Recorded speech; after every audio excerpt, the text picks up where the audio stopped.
Scott, you have penned a fantastic piece on your Substack that really encapsulates not just what happened over the weekend, but putting it into a much broader geopolitical and historical scope of the significance of what we all just witnessed over the weekend, Scott. It's still sinking in for a lot of people.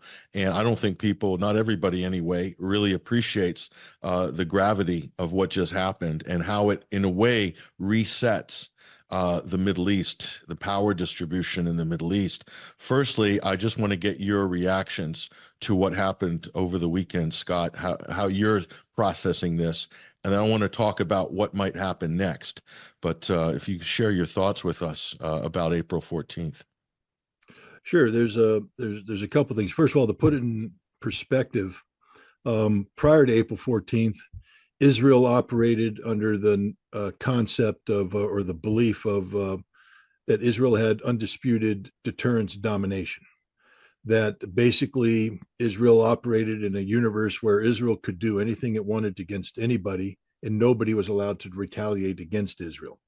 And a key aspect to the Israeli belief was one, the notion of their military supremacy, part of which was guaranteed by the assurances of the United States that Israel would possess technological supremacy over any potential enemy.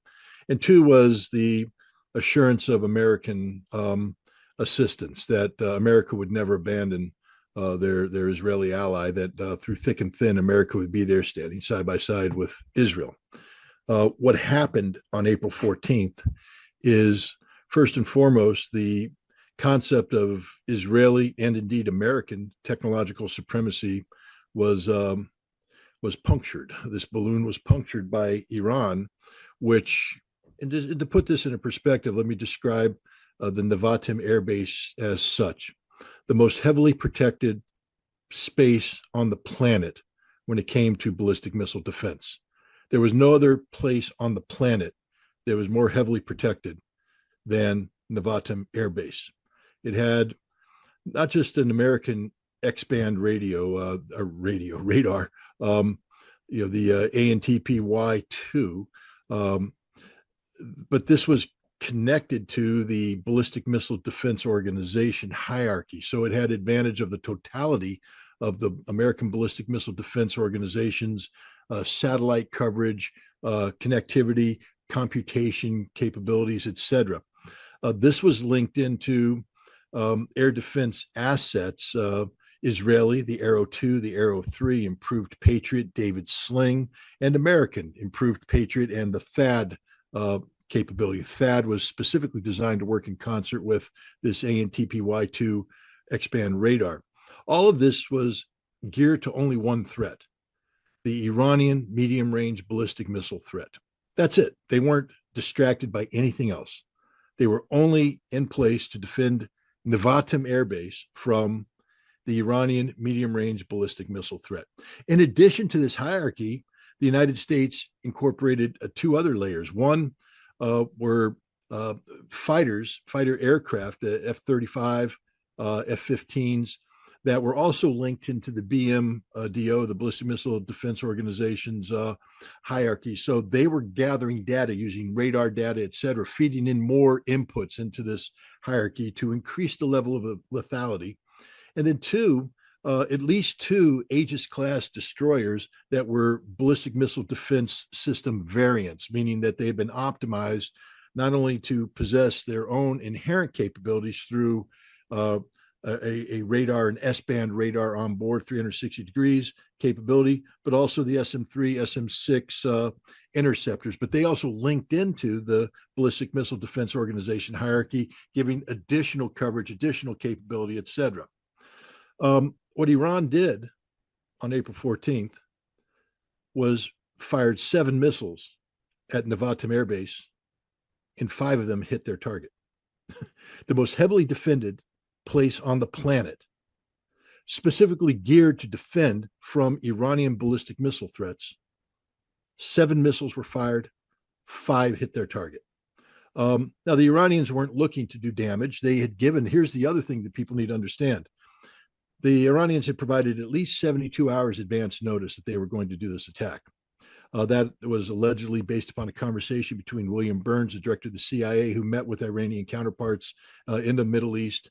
And they had a conversation where Iran said, this is what we're going to do. And Burns said, as long as you don't kill civilians, do it. Now, there's two aspects of this.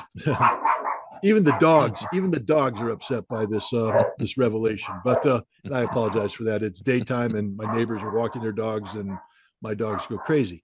But there's two aspects to the Burns meeting. One is the advance notice that Iran gave, which means that the United States and Israel were able to maximize the efficiency of their anti-ballistic missile system. And two, you heard me right.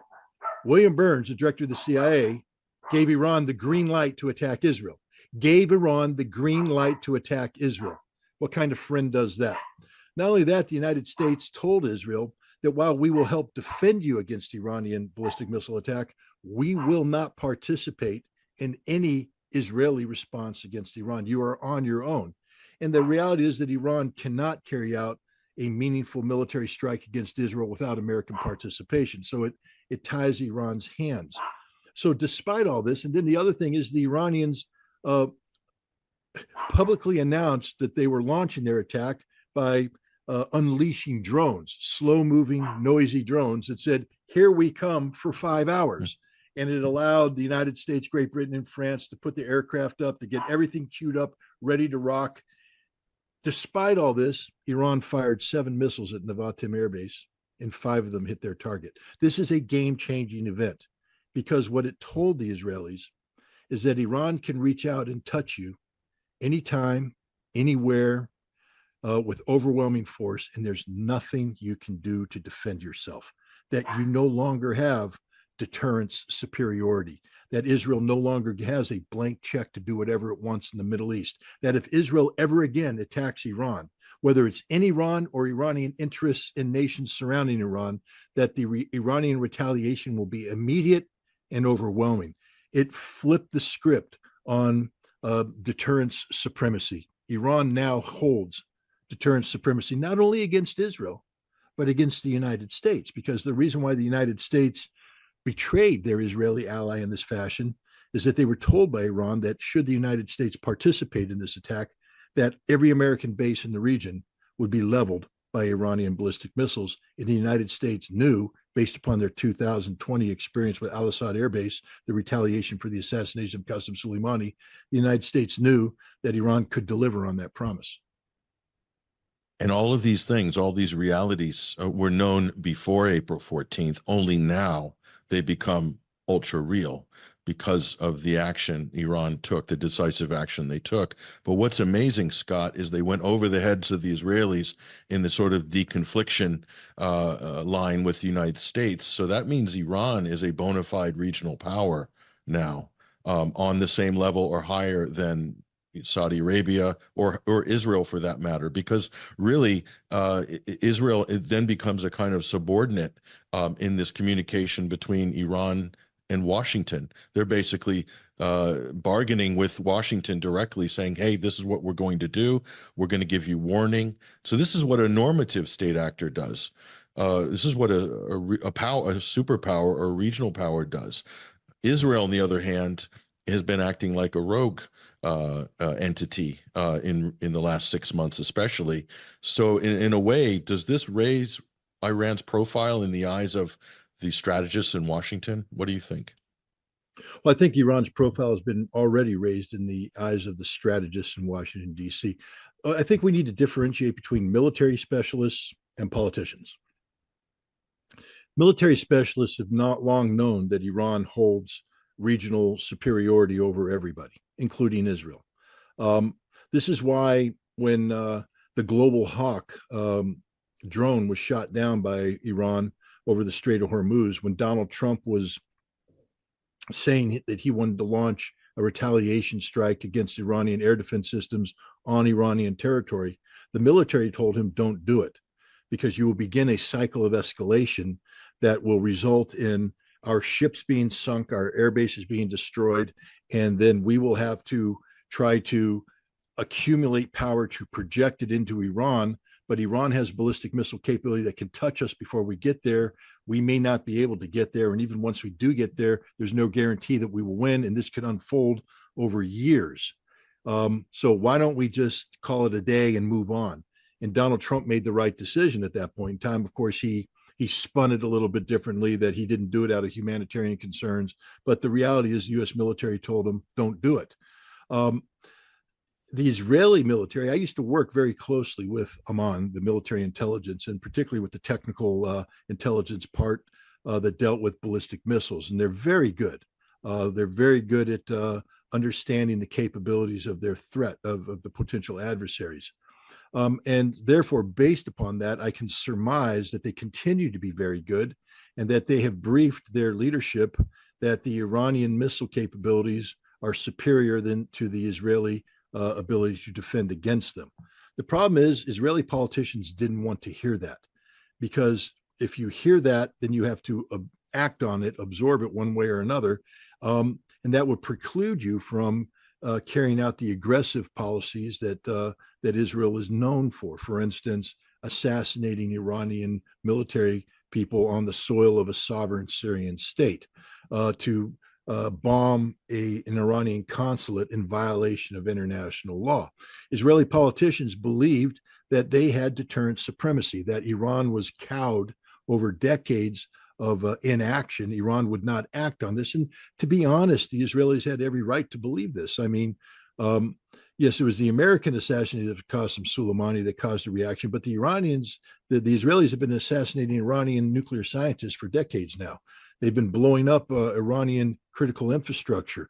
They've been killing Iranian soldiers and generals in Syria, in Lebanon, in Iraq for years with no Iranian meaningful retaliation. So if I were briefing the Israeli leadership, political leadership, I would say, based upon past precedent, there's a 90% chance that Iran will not respond to this attack on the consulate. I mean, that's not an illogical assumption based upon the lack of declaratory retaliation or declaratory deterrent policy by Iran. But this time they guessed wrong. Iran said, no, now you've gone too far. And now Iran has put a declared deterrence policy statement on the table. And it's as clear as day. Any attack against Iran, either whether it's in Iran or outside of Iran, will result in an immediate, overwhelming retaliation against those who attacked us. This is the kind of declaratory policy that Iran could have benefited from a month ago, because it might have stopped the Israelis from carrying out the attack on the consulate. But now it's crystal clear. And yet, Israeli politicians continue to believe that Iran's bluffing, that Iran won't carry out this kind of act because their war cabinet just approved an Israeli strike against Iran. Now, the Israelis are trying to couch the strike in terms of just a demonstration. It's not a real strike. We're just doing it for pride or whatever. But what part of Iran's statement, any attack against Iran, any attack, meaning Iran will not brook anything.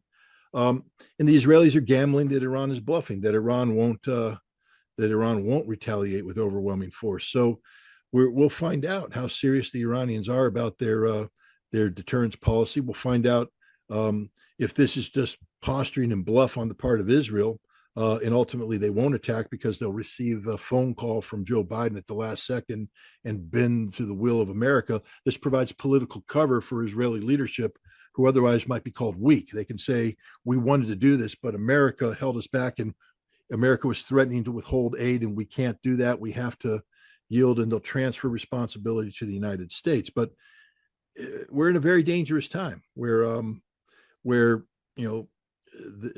a sort of a high stakes game of chicken taking place, and who's going to blink first.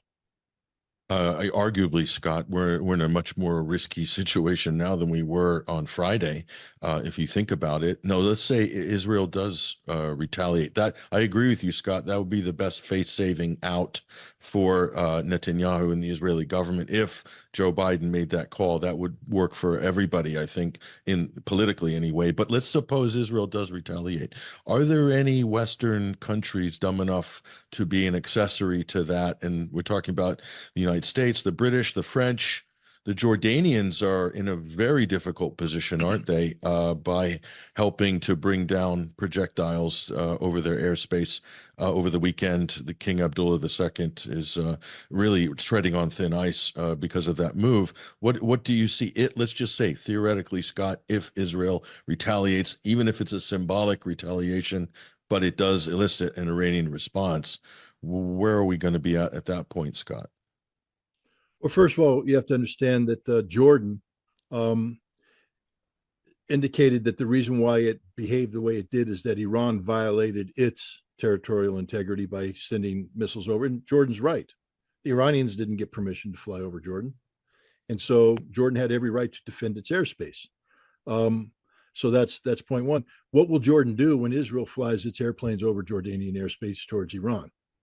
Will they shoot down the Israeli aircraft with the same vigor that they shot down the Iranian drones? That'll be the true test of the alleged impartiality of the King of Jordan. And the answer is no. He will open up his airspace and let the Israeli aircraft fly, because the Israelis have threatened him in the past, and they will continue to threaten him that they will destroy every single Jordanian air defense system out there and everything else if Jordan dares oppose them. But then they have to fly into Iraq. Iraq's a different thing. Iraq will, of course, oppose it, not give permission, but Iraq is powerless to do this because America is the one who operates over Iraqi airspace. The United States can't refuel, can't provide any intelligence assistance. So American aircraft will effectively have to stand down, clear Iraqi airspace, and let the Israelis fly through, a deconfliction, so to speak. But now the Israeli aircraft, remember, they don't have the ability to refuel. They will try to project some refueling capacity over Iraq, but they become vulnerable to Iranian air defense and Iranian fighter aircraft. The Israelis would have to put a permanent combat air patrol over Iraq to protect their refuelers. And this is difficult to do because that also requires refueling capacity, and Israel only has limited refueling capacity. So whatever strike they do will have to be a very small number of aircraft. But even with this refueling, the aircraft will have very limited operational parameters that they can operate on inside Iran, depending on what they're trying to strike, meaning that there's not going to be a great deal of maneuverability. It's going to be an in and out operation. If anything goes bad, they could very well get shot down. And here's the problem for Israel right now. Even though the concept of technological supremacy has been burst when it comes to defense, they have the F-35I, which is supposed to be the most advanced fighter in the world. They have advanced F-15Es, strike fighters. What happens when Israel loses a couple of these? What happens when Iran shoots some of them down? It not just bursts the Israeli bubble, but the American bubble, who the Americans are saying the F-35 is the ultimate aircraft. And if F-35s go down, this will be problematic for Israel. But basically what I outlined is a very risky operational parameter that Israel won't be able to apply with any significance or substance over Iran itself proper. Iran is a heavily defended airspace. It would be very risky. So Israel will seek to strike a minor target, maybe an Iranian oil platform in the Persian Gulf, maybe Fish Island, something of that nature, something that demonstrates Israel's resolve without doing any damage.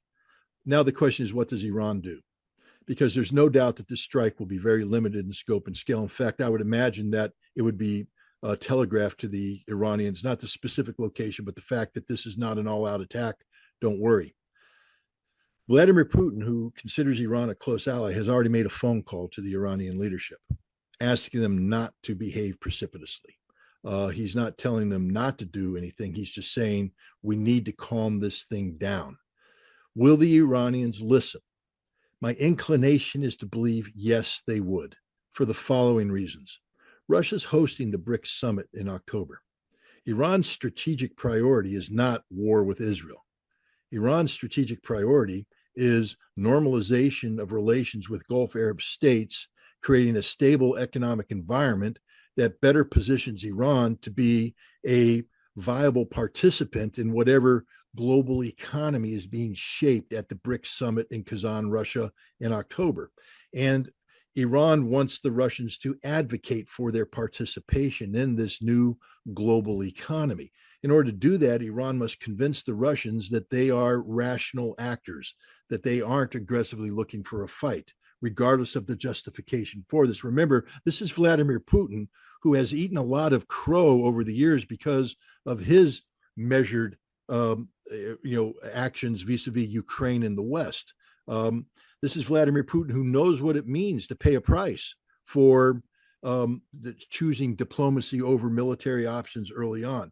And so you can't pull one over on him. You can't say you don't understand. He understands very well the pressures that Iran is under, and he's a smart enough man to articulate this and use his very able foreign ministry to articulate this. So I imagine that Putin will continue to put the pressure on Iran for Iran not to respond in overwhelming fashion against an Israeli strike. Weighing against this is the Iranian Revolutionary Guard Command and the conservative members of the Iranian theocracy. These are people who have themselves eaten crow for decades, told not to retaliate, not to do anything. And they finally had the opportunity to establish a strong deterrence policy and put Iranian deterrence superiority on the map. And now they're being asked to stand down and nullify that.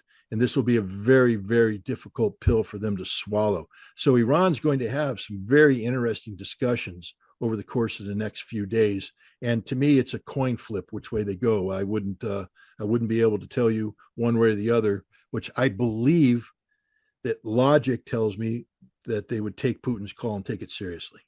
But I also understand the frustration of the Revolutionary Guard Command, which lost not only Qasem Soleimani, but 3 other senior officers in the consular attack and other officers. They've been told to suck it up and not overreact for decades. And this is their moment. They had their attack, and they couched the attack in very moderate terms, meaning they didn't go in with overwhelming power. They were just trying to demonstrate a capability. And they were told that by being soft on Israel early on, that demonstration of capability would be sufficient to hold Israel at bay. But now Israel isn't being held at bay, and they're going to turn to their leadership and say, now it's our turn. Let us do what we want to do. Let us do it how we want to do it.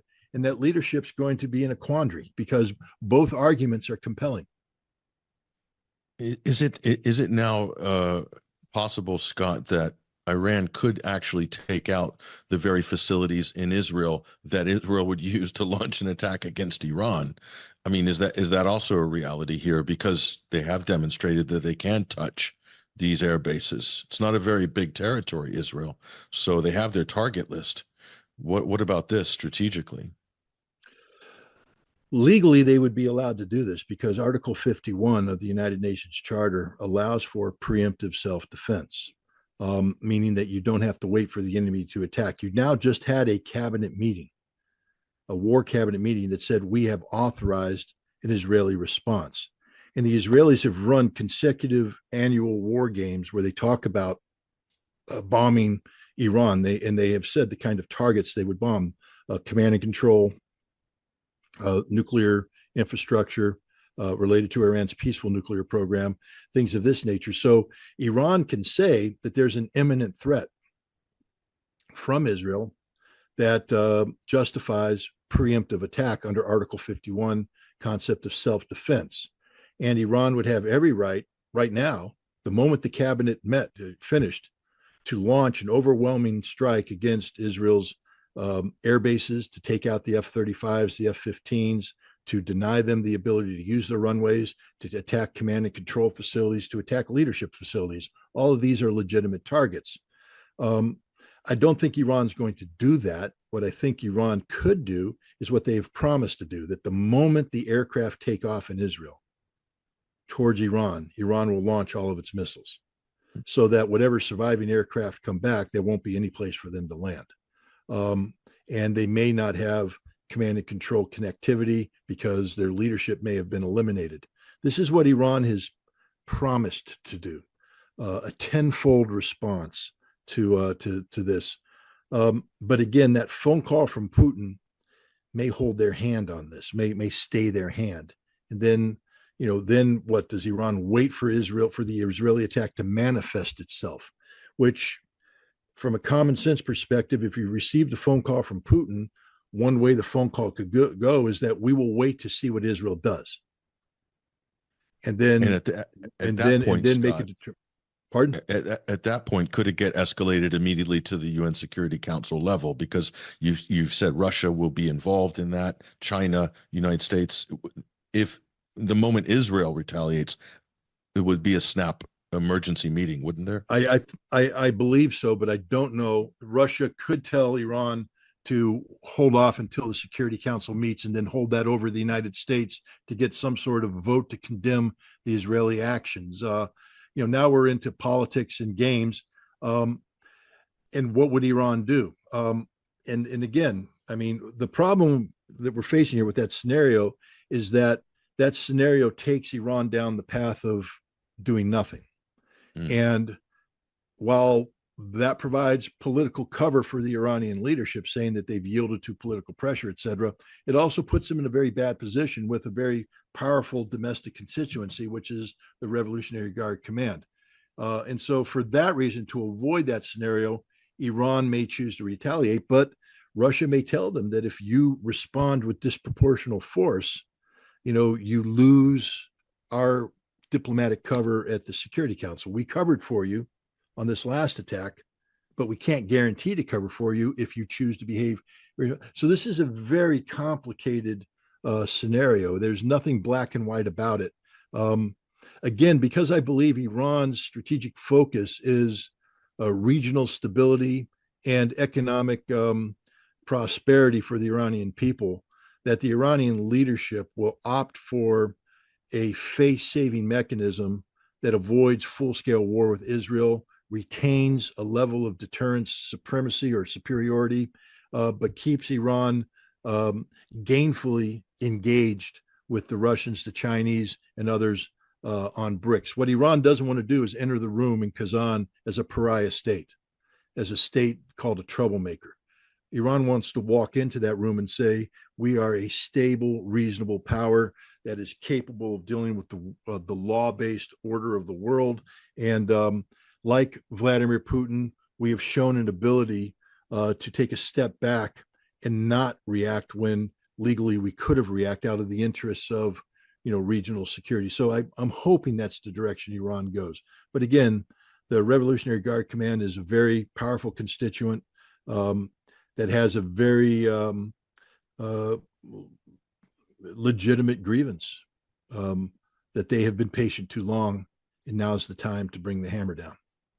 And quite prophetically, Scott, as you pointed out in your recent Substack piece in 2007, you made an address to the Jewish American Committee, and you were concerned at the time about Israel's behavior vis-a-vis its neighbors in Iran, that one day Iranian missiles would indeed rain down on Israeli territory. And I'm sure that wasn't a very popular thing at the time for you to say, but here we are, Scott. It's happened.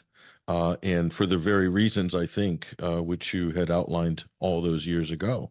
So that's quite an extraordinary thing. But really, Scott, I wanted to ask you, April 14th, must be the most significant sea change in the Middle East since October 2015, when Russia intervened in Syria. That did change the calculus of the region. Do you think this is taking a step even above and beyond that geopolitically? Yeah, I think this is the beginning of the end of Israel's regional dominance. I think from this point on, Israel will, at a minimum, be deemed the equal of Iran, and because of Iran's, superior track record, Iran doesn't have the world turned against it anymore. I mean, the irony is, at one point in time, the world was turned against Iran because of its nuclear program. Today, the world is turned against Israel because of its policies in Gaza. So I think we've seen that, but it goes beyond regional. As I wrote an additional article in my Substack I just published today called Checkmate. That's an extension of this, the missiles of April. And what I point out is, what the Americans overlaid over Israel on October 14th or April 14th was basically a picture perfect theater ballistic missile defense system. It's the same kind of system that we assure our European allies will protect them from Russian missiles. It's the same system that we assure our Japanese and South Korean allies will protect them from North Korean missiles. It's the same system that we assure our Taiwanese allies and regional allies will protect them from Chinese missiles.